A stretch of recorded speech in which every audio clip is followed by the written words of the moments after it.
حضرت ابو الحسن رحمۃ اللہ تعالی علیہ حضرت معاذ ابن جبل رضی اللہ تعالیٰ عنہ کے پاس بیٹھا کرتے تھے۔ فرماتے ہیں ان سے جو پیار بڑھا تو پھر میرا مصلی سے بھی بڑھ گیا۔ تابعی ہیں، فرماتے ہیں صحابی رسول سے محبت ہوئی تو ذکر سے بھی ہو گئی، پھر درود شریف سے بھی ہو گئی۔ محبت ان سے بڑھی تو پھر اللہ نے مسجد کا پیار بھی بڑھا دیا۔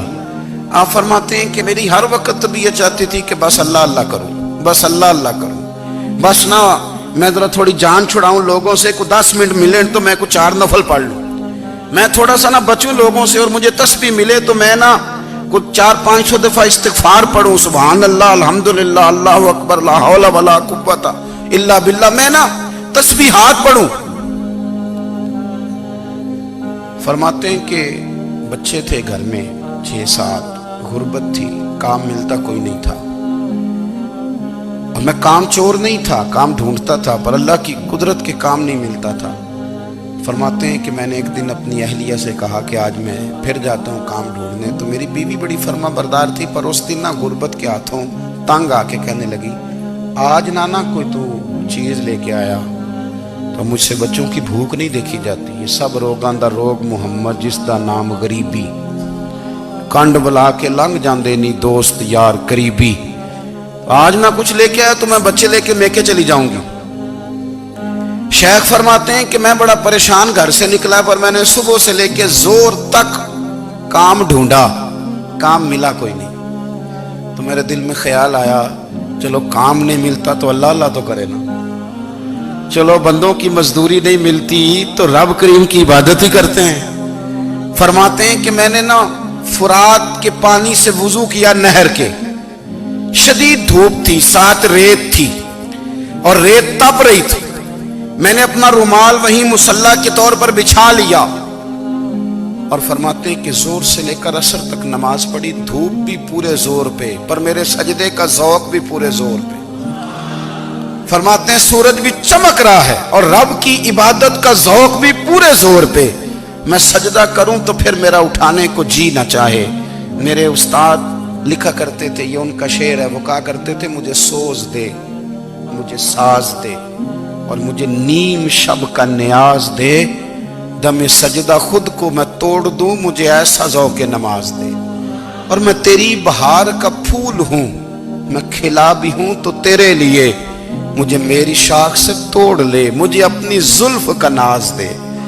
بھائی فرماتے ہیں کہ عصر تک میں نے نفل پڑھے، دل ڈھلنے لگا، عصر کی نماز پڑھی اور میں وہاں سے چلا۔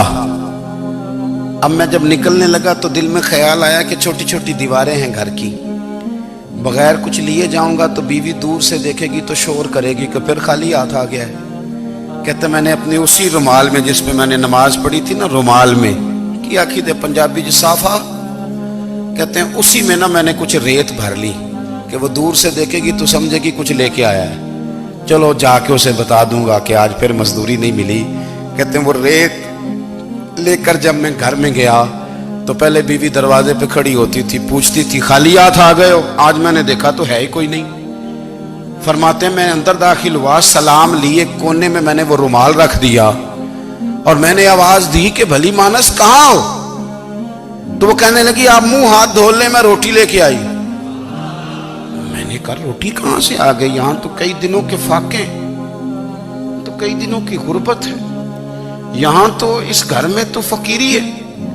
فرماتے ہیں کہ وہ روٹی لے کے آئی اور اس وقت کی جو موجودہ نعمتیں تھیں، سمجھ لیں سلاد، اچار، ہر چیز ساتھ لائی۔ میں نے کہا کہ بچے کہاں گئے؟ کہنے لگی وہ کھانا کھا کے کھیلنے گئے، آپ کھانا کھا لیں آ جاتے۔ کھانا اس نے چن دیا۔ میں نے حیرت انگیز لہجے میں ساری نعمتیں اپنے دسترخوان پہ دیکھ کر کے بیوی سے پوچھا یہ کہاں سے آیا کھانا؟ بچوں کو تو نے کہاں سے کھانا کھلایا؟ یہ سارا کچھ کیسا ہے؟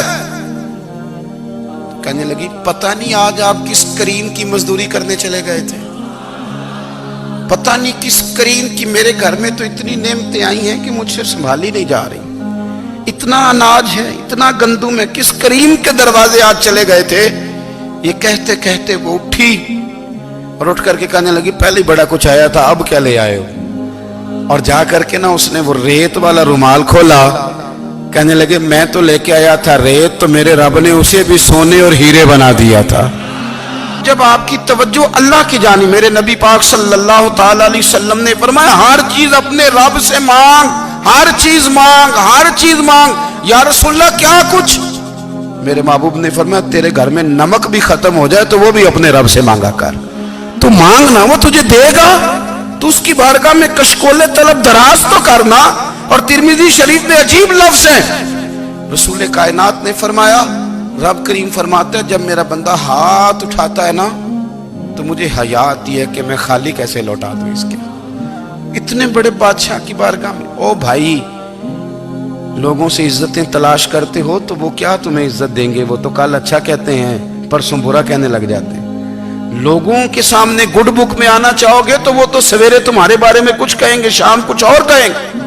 اپنی روحانی زندگی آباد کریں، اپنے مصلح کو وقت دیں، اور دنیا سے چھپ کر اس موبائل کو بند کر کے اور اپنے آپ سے بھی چھپ کے اور تنہا ہو کے چھپا کے سارا کچھ اپنے آنسو اپنے رب کی بارگاہ میں پیش کریں، اس کے حضور حاضری دیں۔ سنو نا ترمذی کی حدیث، اور اسے یاد رکھنا، نبی پاک علیہ السلام نے فرمایا اپنے دکھ لوگوں کے سامنے نہ بیان کرنا، سیٹھوں نوابوں کو نہ بتاتے پھرنا، دنیا داروں کے سامنے جا کے نہ رونا کہ میں تکلیف میں ہوں۔ فرمایا اگر دنیا داروں کو دکھ بتاؤ گے رب تمہیں کبھی غنی نہیں کرے گا، اور لوگ ہیں کہ الٹا مذاق اڑائیں گے۔ آپ کی جس سے بڑی پکی یاری ہے نا، پکی، وہ تب تک پکی ہے جب تک آپ نے 50,000 مانگا نہیں، اور جس وقت آپ نے کہہ دیا کہ میں مجبور ہوں میری مدد کر تو پھر ختم ہو گئی دوستی۔ لوگوں کی تعلقات آپ کے ساتھ تب تک ہیں جب تک آپ ان سے کوئی ضرورت وابستہ نہیں کرتے۔ کریم محبوب فرمانے لگے بندوں کے سامنے دکھ نہ بیان کرنا، اللہ تجھے کبھی غنی نہیں کرے گا۔ تو اپنے دکھ اپنے رب کو بتا، تو دعائیں مانگ، تو اس کی بارگاہ میں حاضر ہو، تو اس کے حضور عرض کر۔ فرمایا اپنے دکھ اپنے رب کو بتا، وہ جلدی کرے یا دیر سے کرے تجھے ساری دنیا سے بے نیاز کر دے گا، تجھے کسی کا محتاج نہیں رہنے دے گا۔